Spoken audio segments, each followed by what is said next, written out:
The Blitz Bear is here, and we are putting on the holly jolly Santa hat for the rest of the season. In today's video, we are not going to be taking a look at the American Tank Destroyer. We are going to be looking at the auctions, which are featuring 7 vehicles ranging from tier 10s all the way down to tier 7. We will be basing the price tag of the auction vehicles off of the gold boxes that are currently available for Christmas. For example, $60 will get you 50,000 gold.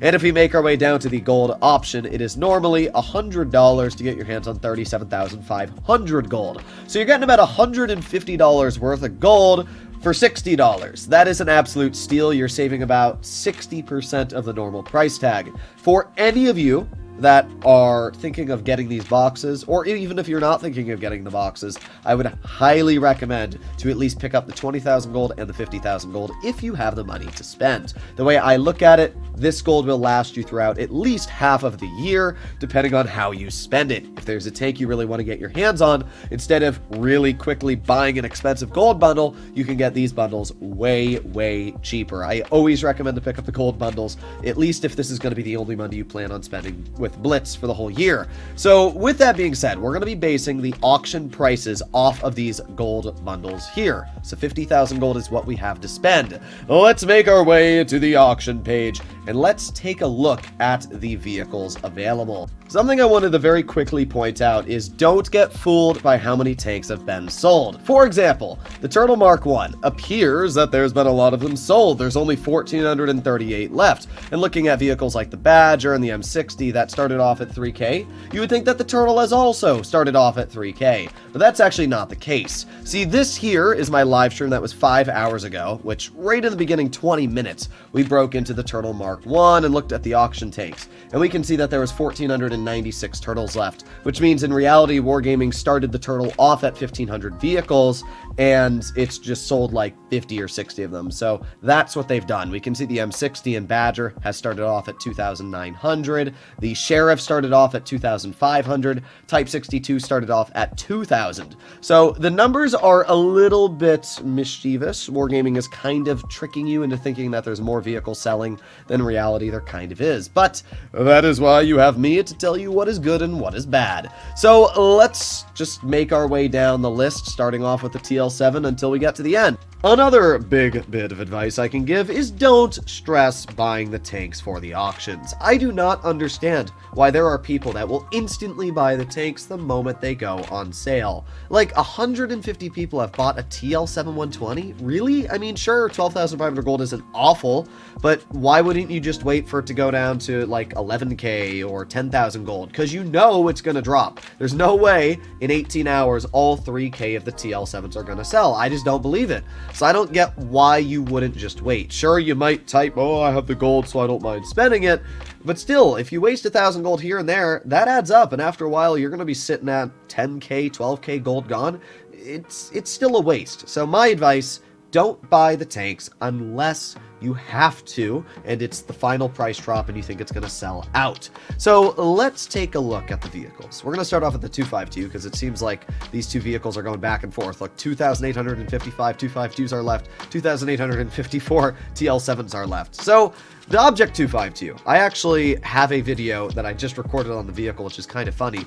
And the 252 it's a pretty strong tank, but I don't think it's worth the money. I mean, sure, 8,000 gold is pretty cheap, and it's going to go down to 7,200 in the next price drop. And yeah, if it gets cheap, like if the 252 gets down to like 6,000, 5,000 gold, I would highly recommend to pick it up, especially because that's only about $5 in respective to the $60 bundle. So that's a really good deal if it goes super low. The reason why I would say not to pick it up, at least as of yet, is because this is the first stage of the auctions, and I'm quite confident that we're going to see better tanks being released in the later stages. What that means is if something like the Type 57 gets released, for example, which is kind of just a better 252, you might be a little sad that you spent gold on this vehicle and you didn't wait for better ones to get released. The 252 is sold quite commonly, and it's usually an inexpensive vehicle, so I really wouldn't stress too much about picking it up. Yes, it's a strong tank, but that doesn't mean it's very fun to play.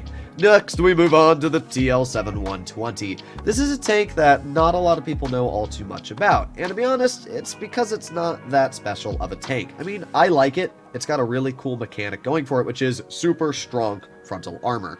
The upper and lower plate of the TL-7 is like 330 mils thick, and if you're running enhanced armor, you can get it up to about 350, which is kind of insane. There's a lot of players who just load premium ammo, they think they can pen your upper plate, and they bounce right off. If you're using the 7 degrees of gun depression, it gets even better. But at the same time, the vehicle reverses at 10 kilometers per hour. That is awful. I do not understand why Wargaming made the reverse so bad on the TL-7. And because of that, paired with the fact that it's got a massive hatch hongler-bongler on the roof, we can even see it here, it's pretty annoying to drive the vehicle and just get constantly pinned in the hatch and reverse at 10 while some auto-loading 57 heavy strips 1200 of your HP away. It's a fun tank, it's got a solid gun, decent amount of penetration at 363 with its calibrated on, and it's got pretty good DPM, but at the same time, I'd say you can do just about everything the TL-7-120 can do in an M103, and that vehicle's free on the tech tree. So, I mean, if it gets down to about maybe 9,000 gold, you can think about it, somewhere around there, but I definitely would not recommend to pick it up at the current price tag. It's not that exciting of a vehicle. I would rather have a Kampfpanzer 70 or a K91, which I wouldn't be surprised if we saw popping up in the later stages as it is. Okay, we got the M60. Something that I think is really funny that I should mention, if you take a look at the M60, especially the hatch, you'll notice it's actually quite small. And we can also look at the PNG of the M60 here, and you'll notice that the hatch is quite small in the picture. But if we make our way over to the Blitz Fair, for some reason Wargaming has the massive M48 patent hatch that the vehicle features on World of Tanks PC, still on the M60. I just find that really awkward that Wargaming didn't think, oh, maybe we should change the PNG out for the newer one. Either way, the M60 I would not recommend to pick up, and that is because of the fact the M48 patent exists. The M60 for a couple of years, if you watched like my previous Blitz Fair video, I would have said is a better M48 patent. But after update 10.3 and the massive rebalance of tier 10, the patent got a massive turret armor buff, it got a DPM change, and because of that, I just say it's a better M60. And when you pair that with the fact that the M60 actually has a worse credit coefficient than the majority of tier 10 tech tree tanks, it just kind of begs the question, why would you play this? I mean, if it made credits, I wouldn't complain too much, because then, like, yeah, you're playing a basically premium version of the patent, and you can make credits in the process, but it doesn't make credits, and judging that the tech tree is kind of just better at this point, with some slight disadvantages here and there, I just can't really recommend to pick it up. Maybe if it goes down to like 12, 11k gold, you can consider it if you really want to get it and add it to your collection. But you're not missing out on too much if you already own the M48 patent. Okay, next to move on to the T26E5 Sheriff. This is just, I wouldn't recommend to pick up. It's a boring tank. Like, sure, it's got a decent amount of turret armor, and its hull is kind of troll, but it's basically, what if I took a Pershing and gave it more armor? So, yeah, I don't know. I've never really enjoyed this vehicle. It doesn't have enough alpha damage, in my opinion, to make that much of an effect in the battlefield. And while it can get some things done, it just really isn't that enjoyable. So, if you want it, get it when it goes probably down to about 5k. And even then, I think that's a little expensive. But, yeah, I don't know. I just don't really like the Sheriff. But that's alright, because we move on to a vehicle that I think is absolutely incredible, being the FV217 Badger. This tier 10 British collector tank destroyer is the cream of the crop. The vehicle features 3,850 damage per minute. It has incredible penetration and ridiculously strong frontal armor. Even its lower plate at weakest is about 250 mils thick. When you pair that with a actually decent top speed of 34 and pretty stupid traverse speed, the Badger is by far the best tank available in the auctions currently.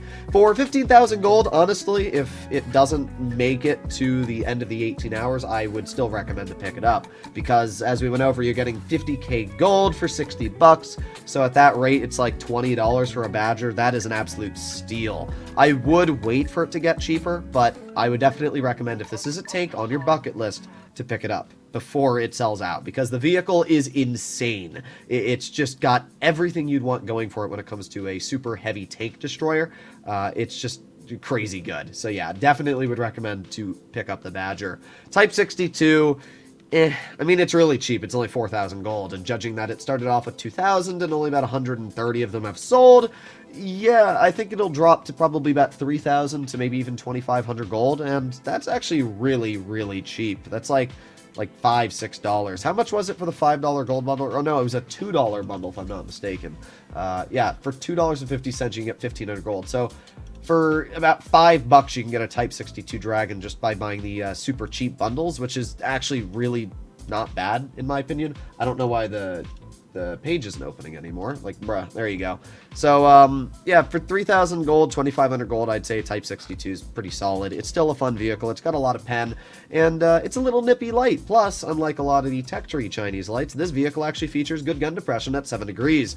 So it's just an all-round really solid vehicle. And we finish off with a Turtle Mark 1 at 7,500 gold. If you buy the Turtle before you buy the 252 or the Sheriff, I'm really not sure what to say. Because, yeah, it's a cool tank. It's got high DPM, and its armor got buffed, which made it stronger, but it's still a turtle. It goes 20 kilometers per hour. Its gun is weirdly inaccurate, and it doesn't even get Hesh. It's just a rather disappointing tank. That's why only about 70 of them have sold. I would not recommend to pick up the Turtle. Even if it gets cheap, I still wouldn't recommend to pick it up. It's boring. I don't even know why they threw it in the Blitz Fair auctions, to be real. But either way, that is my list of Blitz Fair tanks on what I would recommend to get and what I wouldn't. I just would not recommend to get the Turtle. I would not recommend to get the Sheriff. I would not recommend to get the M60. And I wouldn't recommend to get the 252. The TL7, Badger, and Type 62 are pretty fun vehicles, so I wouldn't say those are all too bad. Hopefully you enjoyed today's video. If you'd like to see more like it, let me know in the comments down below.